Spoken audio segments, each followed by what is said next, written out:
La Macronie est en crise. Ce n'est pas une façon de parler, hein, je le pense réellement. La Macronie est vraiment en crise. Alors, je vous avais déjà fait part de quelques-unes de mes impressions sur le fait que un des gagnants de toute la débâcle qui a suivi les élections européennes, eh bien, c'était Emmanuel Macron, puisque son pari avec la dissolution a en partie marché. On se retrouve avec une assemblée qui est très divisée, certes, mais je le répète, je le martèle, j'insiste une fois de plus là-dessus, la France n'est pas ingouvernable. Ce n'est pas comme ça que marche une république à prééminence présidentielle, quand bien même son parlement serait divisé entre trois forces qui ne sont pas réellement égales. On a clairement le NFP qui est en tête. Donc, il y a des gens qui ont parlé de tripartisation de la vie politique. Non, ça ne se passe pas comme ça. La réalité, c'est que la République reste présidentielle et la majorité présidentielle a pu tirer son épingle du jeu. La plus grosse difficulté sera le nombre de députés. Le nombre de députés et surtout l'article qui nous concerne aujourd'hui. Donc, c'est un article qui nous vient du Figaro. Entre Gabriel Attal et Gérald Darmanin, la Macronie sombre dans le combat des chefs. Voilà. Donc, on récapitule. On se retrouve avec une assemblée. On aura le NFP et le Rassemblement national, qui seront des forces de proposition, entre guillemets, elles ne peuvent pas se permettre d'être des forces d'opposition.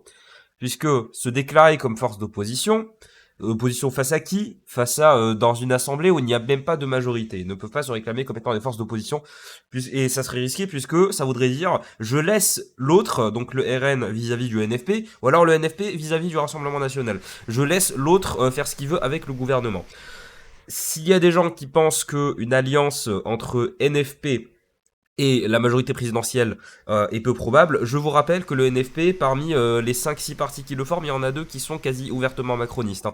Donc on a bien sûr Place Publique, Europe Écologie Les Verts, qui sont quand même pas mal dans des idées plutôt modérées. Hein. Ce n'est pas parce que on a Sandrine Rousseau à la tête que là, ça va plutôt être Madame Tondelier à la tête.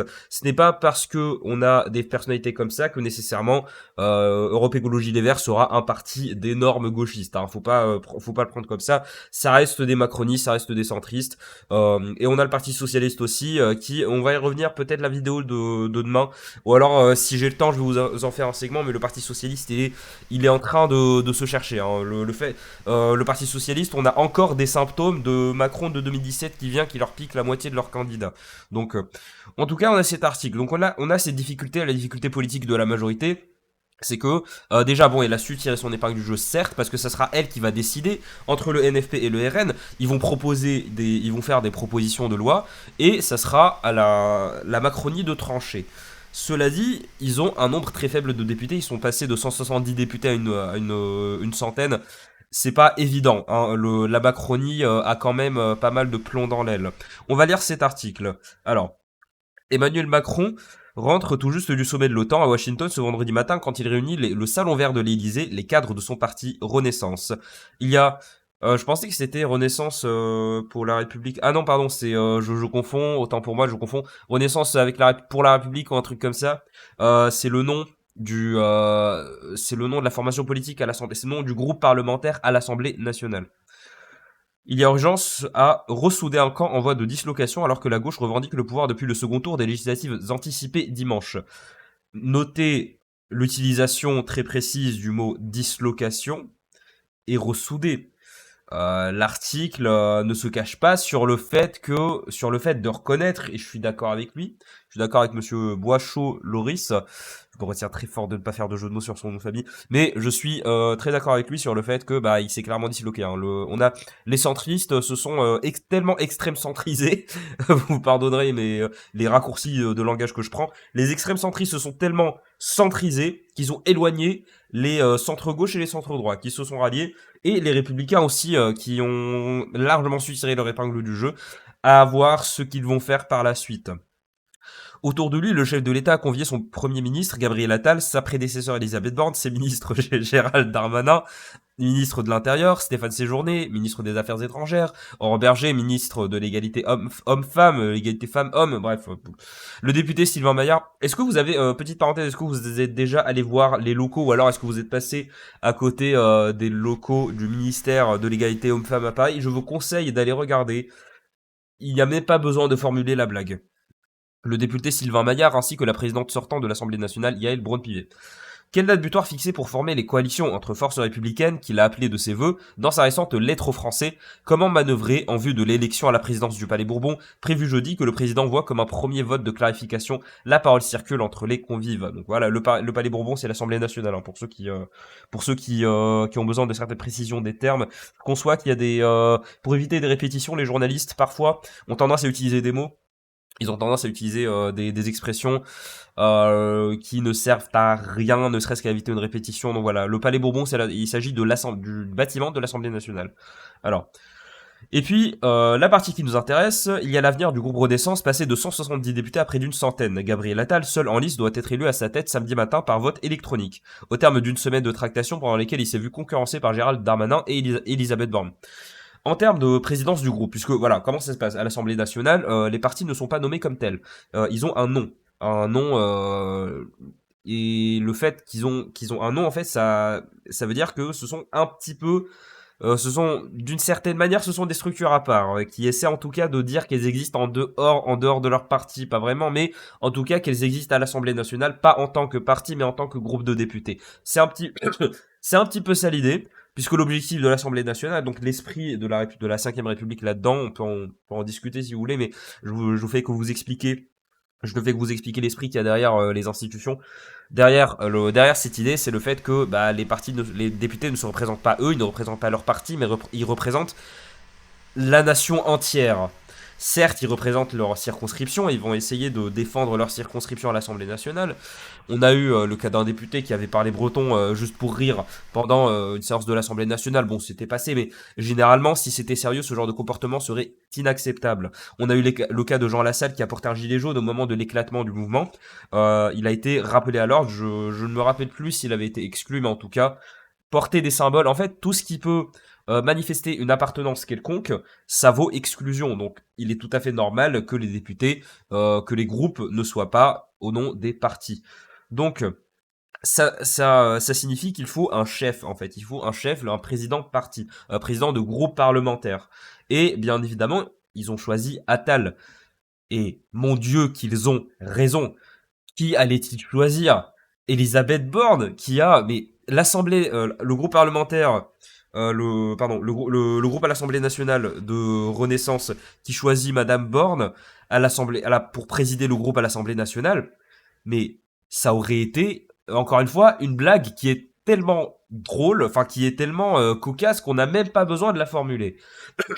Elisabeth Borne, tout ce qu'elle a fait, c'est dire à l'Assemblée nationale, je me moque de vous, à travers son usage du 49.3. Donc, ça serait une ironie délicieuse.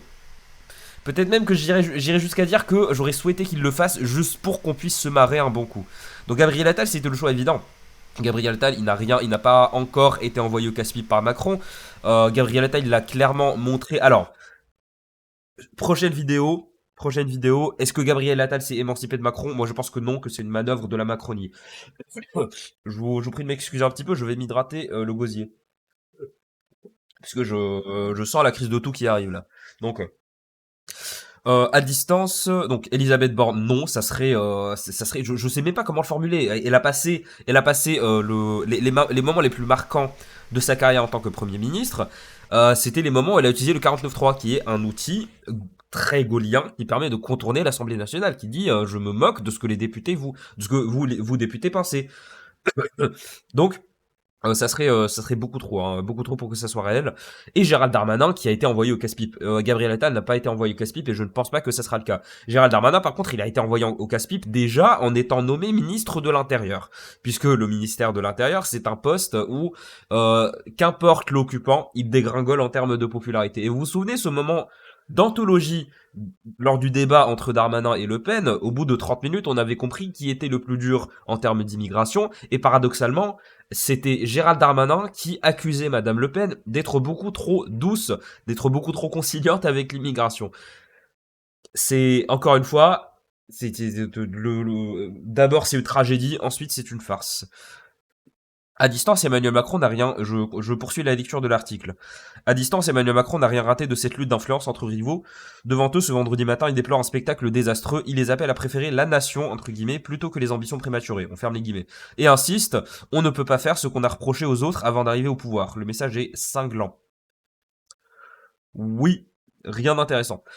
Je poursuis la lecture. Engagé cette semaine loin des caméras, la bataille entre Gabriel Attal et Gérald Darmanin, qui se rêve en héritier d'Emmanuel Macron, a laissé des traces. Jusque sur les boucles de messagerie des députés Renaissance, vendredi matin, nous avons frôlé la disparition, leur a écrit le Premier ministre en leur promettant que l'unité sera sa seule boussole. Avec un nouveau nom de groupe proposé, Ensemble pour la République. Voilà. Quelque part, c'est assez curieux, hein, le fait que Gérald Darmanin, je ne sais pas, ce n'est pas pour remettre en cause l'intégrité de Monsieur Boischaud qui a écrit l'article ici présent. Non, c'est plutôt pour dire, je pense qu'il se trompe. Je pense que Gérald Darmanin n'est pas suffisamment stupide pour penser qu'il a ne serait-ce que la moindre ombre de soupçon de traces de chance d'accéder à la présidence de la République. C'est impossible.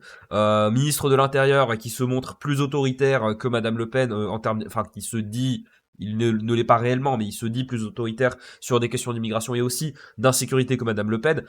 Il faut le faire. Donc ce n'est pas ça qui fait son impopularité, c'est tout ce qu'on a eu. C'est en fait tout ce qu'on a eu en termes de répression, en termes de plein de choses. Je vais pas vous faire la liste ici, mais Darmanin, c'est un gars qui, les gens voteraient pour lui pour éviter que Satan ne passe. Voilà, s'il y a Gérald Darmanin, ça serait... Alors, désolé, j'ai dû interrompre le tournage de la vidéo puisque j'ai un appel assez important que je devais prendre. En tout cas, je ne me souviens absolument pas de ce que je disais avant. Vous m'en excuserez, donc on va conclure sur l'axe Gabriel Attal, Gérald Darmanin. Gabriel Attal, c'est parfaitement compréhensible parce qu'il n'a jamais été jeté au casse-pied par Macron. Gérald Darmanin, par contre, c'est mort, c'est mort. Le gars, il a trop comment on appelle ça? Il a trop de problèmes, il a trop de polémiques. Il s'est montré beaucoup trop autoritaire. En fait, il s'est vraiment montré comme le gros droitard de la Macronie. En fait, c'est un gars de droite, genre c'est un LR en fait, c'est un crypto LR qui se cache. Un crypto LR, c'est crypto, ça veut dire qui se cache. Donc voilà, c'est un crypto LR, crypto les Républicains. Alors, peu après, son ministre de l'Intérieur tient à marquer sa différence dans un message envoyé à son tour. L'unité de notre groupe est très importante, mais l'unité ne se décrète pas, elle se construit chaque jour. C'est mignon. J'adore les phrases qui ne veulent rien dire, vraiment. Tu enlèves cette phrase, l'article ne change pas de sens. Il juge que l'élection de Gabriel Attal ne règle ni la ligne politique ni le fonctionnement du parti Renaissance, qui doit faire son examen critique. Lors de la réunion organisée à l'Élysée, il évoque encore la cohésion du camp Macron. Il faut, dit-il, il faut savoir si l'on veut vivre ensemble, ambiance électrique. Oula. Mais là, du coup, donc, est-ce que l'article essaierait de nous convaincre du fait qu'on a une rivalité entre Monsieur Attal et Monsieur Darmanin? Permettez-moi d'en douter. Parce que Darmanin, à moins qu'il soit bercé d'illusions, il sait très bien que électoralement, il ne fera pas le poids face à Gabriel Attal. Déçu de ne pas avoir pu se hisser à la tête du groupe parlementaire, malgré le soutien exprimé, Gérald Darmanin lance désormais la formation présidentielle. Non, à la rigueur, le gouvernement, certes, puisque il resterait au gouvernement, on lui passera un autre ministère avec portefeuille pour le remercier. Mais la formation présidentielle, mais c'est mort. Vous imaginez sérieusement Gérald Darmanin président, c'est mort. J'imagine beaucoup plus Attal avec un tout petit peu de barbe et des cheveux un petit peu plus gris, plutôt que Darmanin, c'est clair. Attal, ce sera peut-être le futur Macron. J'y reviendrai dans la vidéo suivante. Alors. Son secrétaire général, Stéphane Séjourné, doit remettre son mandat en jeu lors d'un congrès attendu à l'automne. On a perdu, il faut un changement rapide à la tête du parti, jusqu'à son nom, estime le député Mathieu Lefebvre proche de Gérald Darmanin. 7. Il faut arrêter avec cette obsession du nom, messieurs, dames. Il faut arrêter avec cette obsession du nom, cette obsession qui consiste à considérer que c'est parce que tu changes de nom que tout change. Non, Macron a renommé son groupe Renaissance, c'était parfaitement inutile. Puisque les gens ils continuent à dire La République en marche et les gens ils continuent à dire Macron, ils continuent à dire la Macronie. Le fait de changer de nom, ça aurait peut-être eu de sens si le parti devenait une coalition avec d'autres partis, si le parti était une scission avec d'autres partis, ou alors si le parti change complètement de ligne idéologique. Ça aurait été intéressant dans ce cas-là. Or, il ne s'est rien passé de tout ça, absolument rien. Tout ce qu'on a eu, vraiment, tout ce qu'on a eu, c'est des remaniements, des discours qui essaient des fois de plaire à la droite, des fois de plaire à la gauche. On a eu une espèce de politique de la pieuvre qui ramène dans 8 sens différents des choses, qui essaient de ramener en tout cas des choses vers elle, mais qui au final n'arrivent pas à bouger. Vraiment. Il n'y a rien d'intéressant en fait d'avoir un changement de nom. Au bout d'un moment, il faut quand même voir la réalité en face. Le problème de la Macronie, ce n'est pas le nom, ce n'est pas la dénomination. On a plein de problèmes avec la Macronie, c'est déjà son autoritarisme, son manque de tête, et surtout son manque d'idéologie. Ce n'est pas un parti, c'est une secte avec Macron pour gourou. Le locataire de l'hôtel de Beauvau et celui de l'hôtel de Matignon ont déjà manifesté leur opposition lors de 2 réunions tendues, nous dit l'article, mardi et mercredi, sous les yeux des députés Renaissance dans la salle Colbert du Palais Bourbon. Le premier a indiqué exclure les écologistes d'une coalition, quand le second a défendu un large accord, les républicains jusqu'à la gauche non insoumise. Alors déjà ça nous permet d'écarter une hypothèse de manière assez facile et de manière assez convenue. Macronie et les fils c'est mort, jamais, jamais. Donc ça devrait quand même nous mettre la puce à l'oreille par rapport aux ambitions délirantes de certains comme Macron, comme Attal, comme Édouard Philippe, qui c'est ce rêve, ces ambitions délirantes qui consistent à vouloir coaliser les centristes. Ça a peut-être des chances de marcher, sauf que les centristes de gauche ont déjà choisi leur camp. Ça reste des énormes opportunistes, et encore une fois je ne le dis pas dans un sens négatif, les politiciens sont opportunistes, sinon ils ne réussissent pas. Ils restent opportunistes, ils vont peut-être saisir des opportunités, sauf que voilà. Après, le RN n'a pas suffisamment gagné de sièges pour vraiment faire peur au NFP au point de les forcer à rester soudés. Donc, on va voir comment ça va se terminer. Tacticien, Gérald Darmanin a aussi échafaudé un plan pour éviter que la tête du groupe ne revienne à Gabriel Attal à lui seul. Il a défendu une direction collégiale, associant à ses côtés Elisabeth Borne et Aurore Berger, une proposition lui en interne comme une stratégie tout sauf Attal. En République française, il y a quand même des situations assez cocasses qui provoquent des rires entre le nerveux et le pathétique. Tout sauf Attal. Gérald Darmanin promet de faire barrage contre Gabriel Attal. Ils savent qu'ils n'auront jamais le poids que Gabriel Attal a en ce moment, puisque Gabriel Attal, il a tout pour lui en tant que macroniste, en tant que Macron Boy, pardon. Il a les costumes, il a la tête. Alors, est-ce que Gabriel Attal est BG Pas vraiment, mais en tout cas, il est propre sur lui. Il fait politicien. Il a les cheveux gris, il faut qu'il se fasse laisser pousser la barbe. Il a le discours, il sait très bien parler, même si son charisme est équivalent à celui d'une huître qu'on a laissé sur le bord de la plage. Donc, il a tout pour lui. Il lui manque un certain degré d'assurance. Mais comment avoir un certain degré d'assurance quand le fait qu'on t'ait nommé en tant que ministre, c'est justement dû au fait que l'assurance, tu n'en as pas et que tu es un larbin, en fait. Tu es, voilà. Mais le chef du donc voilà, ils espèrent avoir une direction collégiale. Dites-le moi en commentaire si c'est autorisé, ça. J'en doute très fortement. Mais le chef du gouvernement et ses proches ont plaidé pour une désignation rapide. La sienne, un chef, c'est fait pour chefer, etc., etc. On s'en fiche. Alors, ils se battent pour un gâteau périmé, c'est affligeant. Alors là, pour le coup, c'est vrai. Je vais vous en toucher 2 mots dans ma prochaine vidéo, mais euh, la Macronie c'est mort, mais tout indique que au bout d'un moment, il faut quand même se rendre à l'évidence. Hein, faut pas se bercer d'illusions. La persistance, la persistance c'est bien, sauf quand ça se transforme en illusion. Dans ce cas-là, ça devient de la folie, messieurs dames. Face à Gabriel Attal, qu'elle a vu jeudi, à Matignon, Madame Borne a aussi réfléchi à sa stratégie. En début de semaine, elle a discuté avec Bayrou de l'opportunité de se rapprocher des députés MoDem avec d'autres élus, tout comme elle a aussi testé puis écarté une candidature à la tête du groupe Renaissance.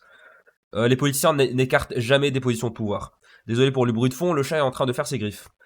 L'élu du Calvados, comme Gérald Darmanin, a compris qu'il ne pouvait guère rivaliser avec le Premier ministre. Improvisé chef de la campagne législative populaire auprès des députés, M. Attal se voit crédité d'avoir émis des consignes claires et de désistement de l'entre-deux tours contre le RN.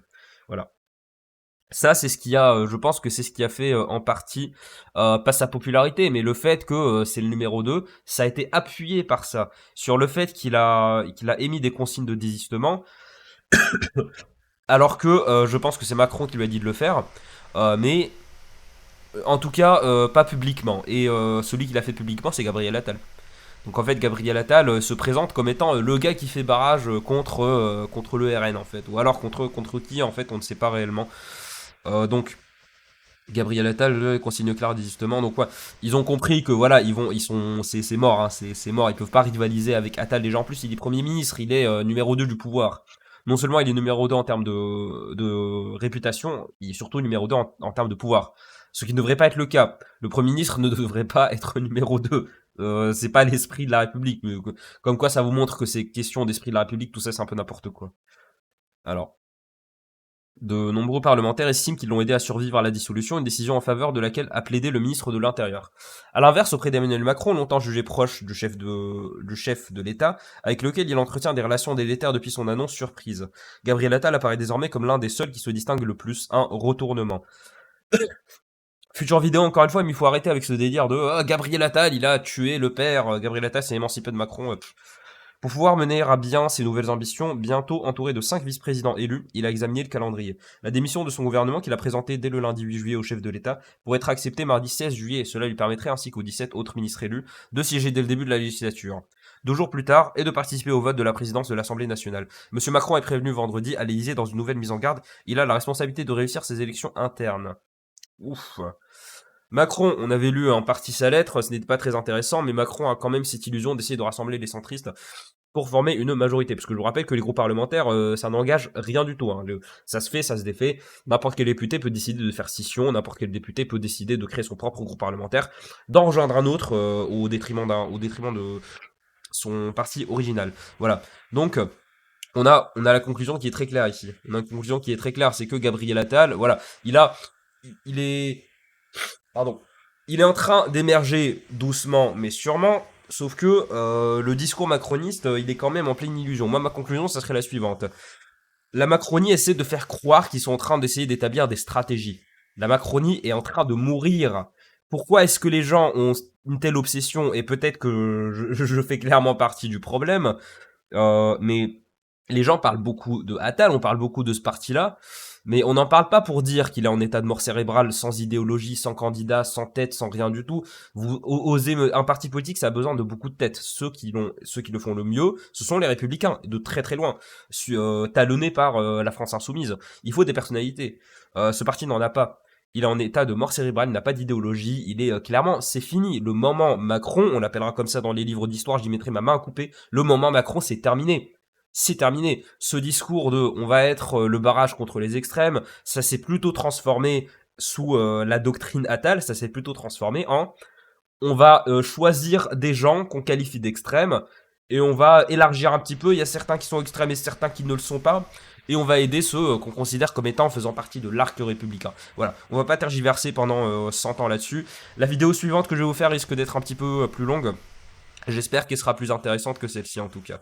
On se dit à demain on se dit à tout à l'heure pour la prochaine vidéo. J'essaie de faire ça rapidement pour ensuite commencer à parler des élections états-uniennes. On verra comment ça va se passer. En tout cas, merci à toi si t'as regardé cette vidéo jusqu'au bout. J'essaie de faire des lives tous les jours. Ça va durer jusqu'au 18 normalement.